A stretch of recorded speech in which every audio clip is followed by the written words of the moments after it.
The only reason you're not manifesting the love that you deserve is because you don't know the power that runs through your veins, and you don't know exactly how manifestation works. This is what I teach clients every single day. Manifesting your SP or anything else that you want, promotions, jobs, opportunities, is absolutely possible for you, but it is not what you've been taught.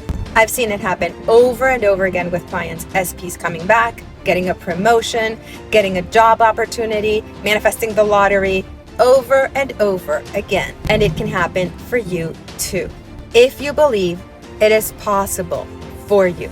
Here's where it gets tricky. Whenever I post a success story from one of my clients, a lot of people say, I'm claiming it, I'm claiming it. Before you do that, listen up, love. Claiming something is activating the energy of resistance.